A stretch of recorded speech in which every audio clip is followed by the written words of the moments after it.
Welcome to another video of the Chess Researcher. So today I will show you a game which beautifully portrays several different attacking ideas which you can implement in your game and win more games by coordinating very beautifully your pieces into the attack, which will ultimately result in the checkmate of the king. I am playing with a 1700 rated opponent which is black. So I started with e4 and the perp defense was played. Now the first attacking idea that I want to mention is to gain more space and control the center of the game during the opening stage of the game. So this e4 pawn and this f4 pawn controls these two squares which are very crucial. My opponent replies with the knight move. Now I also protect my e4 pawn.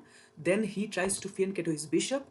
Then this bishop move is very important as this will be evident in the future of the game that this bishop targets this f7 pawn, which is very weak.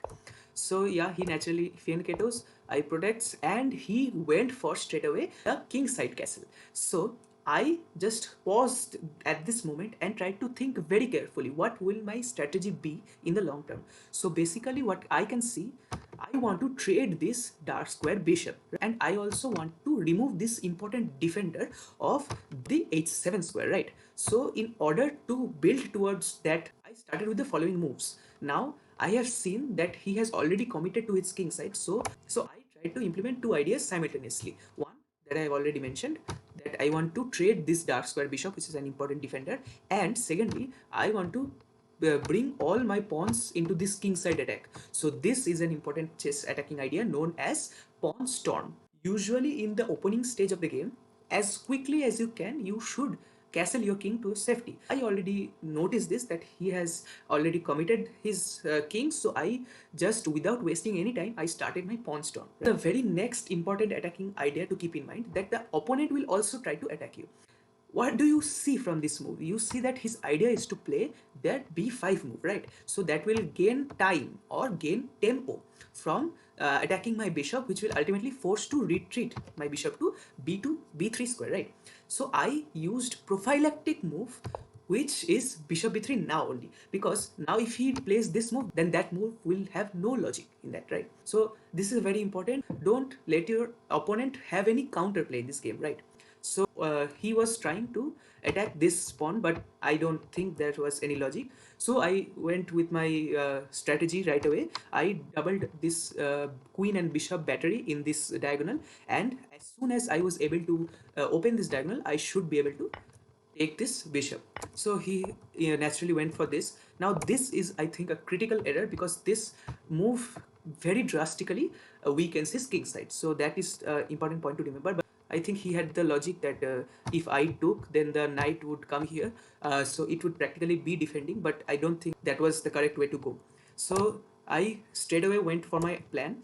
Now he tried to bring more defenders in his game. So here is the next important idea, which also kind of is similar to the don't let your opponent have any counterplay idea. So I started directly attacking his defender, which forced his defender to retreat back. So that's a very important, because now this knight is a little bit farther away from defending his own king, right?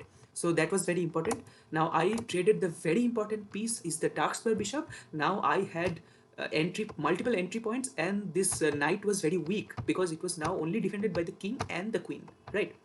So now I castle. This is an important part, to look for the right moment when you have to castle, because I had the logic. If I straight away went for this pawn exchange, then his attacking pieces might also join the game and ultimately prevent me from castling. So this was the perfect moment to bring my king to safety. Now he did this move, and I noticed one thing. The next attacking idea, what I am about to tell you, is to look for the real attack.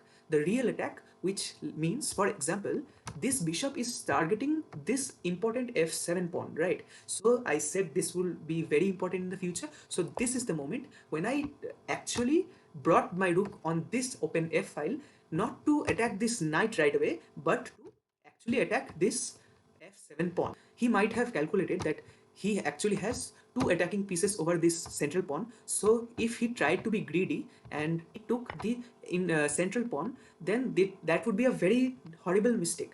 You might say that the knight is gaining a tempo by attacking my queen, but that's not an absolute tempo, because I have the very interesting move rook to f7 check. So that's a check. Now the king does not have any retreating squares, only he has to go to the very back rank. If he went here, then my queen would directly infiltrate and this would be checkmate right away.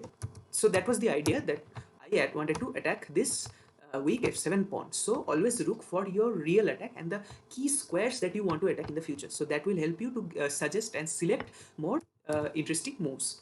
So after this move, he actually took, which is a very big blunder, because this right here lets me to open up my H file, and this is very important because my queen can now infiltrate. So this move was a very big blunder because I can give a check and this would be mate, this would be checkmate.